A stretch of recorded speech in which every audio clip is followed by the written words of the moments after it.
मोदी 3.0 के पहले बजट से एमओएफएसएल के चेयरमैन रामदेव अग्रवाल को बड़ी उम्मीदें हैं। सीएनबीसी आवाज के मैनेजिंग एडिटर अनुज सिंघल से एक्सक्लूसिव बातचीत में उन्होंने कहा कि कंजम्पशन बढ़ाने के लिए लोगों के हाथ में पैसा देना जरूरी है। वे चाहते हैं कि 12 लाख तक इनकम टैक्स फ्री हो।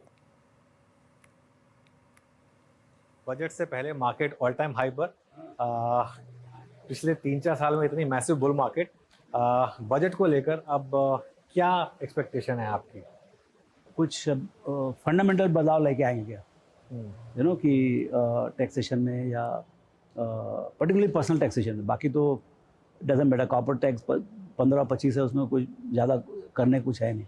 Corporate tax is taken care of, it is lowest amongst the lowest in the world, people are very comfortable. Personal taxation में थोड़ा सा हिच है, पर्टिकुलरली ये पर्सनल टैक्सेशन में आपका लो एंड में जो फ्री लिमिट्स है 5 से 7 लाख के बीच में जो है, उसमें कोई फेरबदल होना चाहिए। होगा क्या? क्योंकि टैक्स बॉयंसी बहुत अच्छा है तो, लेकिन कंजम्पशन बॉयंसी बहुत बुरा है। जितना अच्छा टैक्स बॉयंसी है उतना अच्छा कंजम्पशन बॉयंसी नहीं है। तो वो कंजम्पशन बॉयंसी लाने के लिए विल दे गिव सम, मतलब कुछ बेनिफिट देंगे क्या लोअर एंड को, विच इज़ लॉजिकल, एक्चुअली देना ही चाहिए। और कोई बिग बोल्ड आइडिया जो आपके दिमाग में आ रहा हो बजट से रिलेटेड या आउटसाइड द बजट? क्योंकि बहुत कुछ तो आजकल जीएसटी में क्या दोगे यार आप? सी इनडायरेक्ट टैक्सेस सब जीएसटी में चला गया। हाँ। तो 2-4 वो पेट्रोलियम है, पेट्रोलियम और लीकर वाला उसको अंदर ले आओ, वही बहुत बड़ा डिस्कशन है, पॉलिटिकल डिस्कशन है। दूसरा ये आपका कि कॉर्पोरेट टैक्स आपने ऑलरेडी 15-25 कर दिया है तो उसमें कुछ बचा नहीं है। अभी पर्सनल टैक्सेशन में हम लोग को मांगने का अधिकार ही नहीं है कि लेकिन क्या जो नीचे वाले तबके, मेरे को लगता है 12 लाख तक टैक्स ही मत लगा यार। 12 लाख तक एकदम टैक्स फ्री कर दो।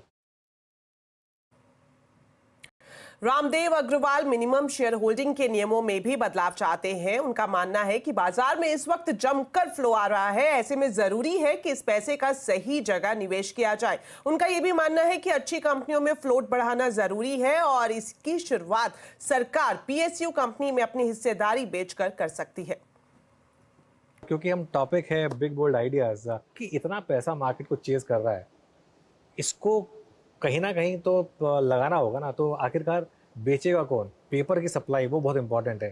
आपका एक आइडिया ये है कि जो 75% मिनिमम पब्लिक होल्डिंग है उसको कम करके 51% पे लाया जाए, ऐसा क्यों समझते हैं? देखिए, अभी जो हमारे पास 4000 कंपनी लिस्टेड है वो बहुत है, उससे ज़्यादा और कंपनी लिस्ट करने की जरूरत नहीं। आएंगे नई कंपनीज आएंगी, वो भी वेलकम है, there also welcome, more the merrier. लेकिन अभी इमीडिएटली देखिए आपको फ्लो हो गया मेरे ख्याल से anywhere between 6 to 12 lakh crore per annum fresh flow आ रहा है रिटेल से। तो आपका SIP 20-25 हज़ार करोड़ हो गया, आपका म्यूचुअल फंड का लास्ट मंथ 40 हज़ार करोड़ है, मतलब 30-35 हज़ार भी समझो तो आपका EPFO, आपका इंश्योरेंस, आपका डायरेक्ट HNI मिलाकर तो कम से कम 50 हज़ार करोड़ तो होते ही है, इफ नॉट 60-70,000। तो आपको 6 से 12 लाख करोड़ और बढ़ते आ रहा है तूफान। ये हर महीने बढ़ रहा है, हर महीने बढ़ रहा है। तो इसी कारण से 2.5% per month on month increase है फ्लो का। हमने निकाला है 2 से 2.5% month on month compounded. Okay, तो ये क्या रास्ता कितना बड़ा है हमको नहीं मालूम, क्योंकि अभी तो सिर्फ 160 मिलियन है। मेरे हिसाब से 300 मिलियन तो अगले 3-4 साल में होना ही है।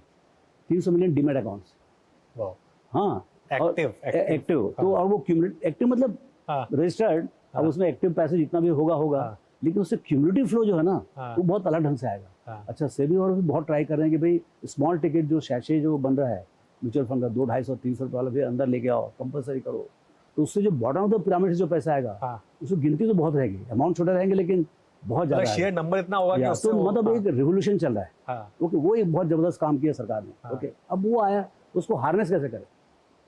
यदि आपके पास उसको बराबर इरिगेशन में डालोगे आप तो वो फ्लड हो जाएगा और पूरा वो डिस्ट्रक्टिव हो जाएगा। यदि उसको आप इस एनर्जी को यदि आप हार्नेस नहीं करोगे तो वो डिस्ट्रक्टिव हो जाएगा। मतलब आपको सट्टा होगा उल्टा सीधा, जैसे हर्षद मेहता टाइम हुआ था 92, उस समय जो है ना ऐसे आपका इंडेक्स 24 हज़ार वाला 50 हज़ार हो जाएगा, एक साल में 50 हज़ार, मतलब आप समझो क्रैश निश्चित है।